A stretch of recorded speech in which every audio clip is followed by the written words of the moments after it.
Hey, it's Tom, and it's Thursday. So today I was supposed to have an unboxing of some kind. It's probably Nerd Block, if I'm not mistaken. However, I was expecting it to be delivered to my parents' house, where they would have been in and accepted it. But it got delivered to mine because I changed the address and I'd forgotten about it. So that happened. So I'm going to collect it tomorrow, so it'll be next week's video. Anyway, I am going to talk about crowdfunding and things of that ilk. Just because recently I've been finding it fascinating. Rooster Teeth are doing their Laser Team Indiegogo campaign. VGHS has done season 3 now. They've finished that ages ago. They've been busy in production actually. I listened to Rocket Jump podcast last week and they were like, "Oh yeah, it's all going well." And that was cool. That's a crowdfunded thing. It was crowdfunded from season 1, 2 and 3. It's interesting that people approach things like that.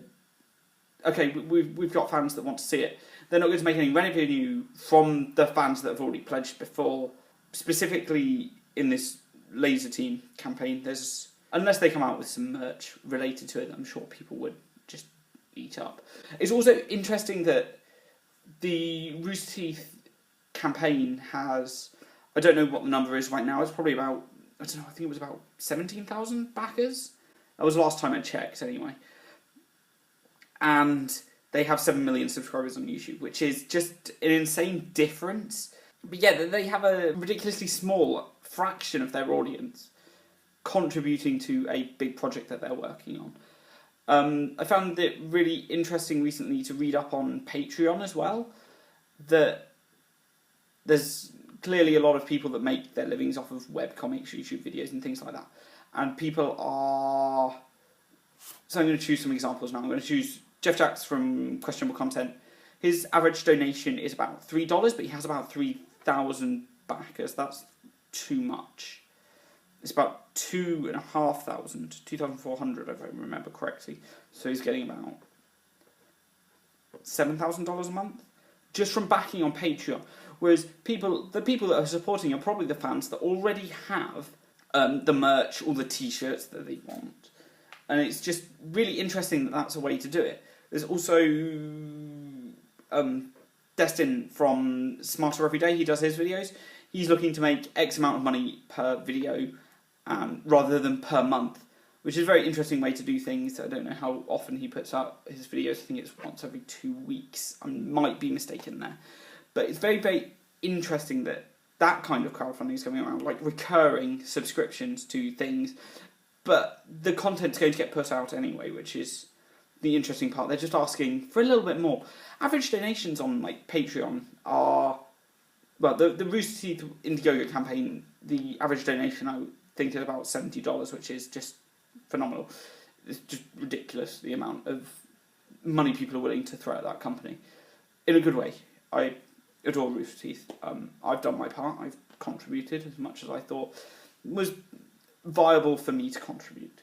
Whereas recurring subscriptions on Patreon, they're only $2 to $3 a lot of them. But people can support multiple people ongoing monthly, which is really, really fascinating to me that people are like, yes, you can have my money every month. Just for small bonus things, but it can mean a lot to a lot of people. So it's a very interesting way to do things. And I'm going to use LOL Renee as an example of a streamer who is going for Patreon, is trying to get funding through Patreon. Funding? Is that the right word? I don't know. Just people to pledge money towards her to keep her content going. And what's very interesting for her is that she wants to just go ad-free. And if she can hit a certain amount of money, she won't need to run ads anymore, which is really cool. It's just a really interesting way of doing things.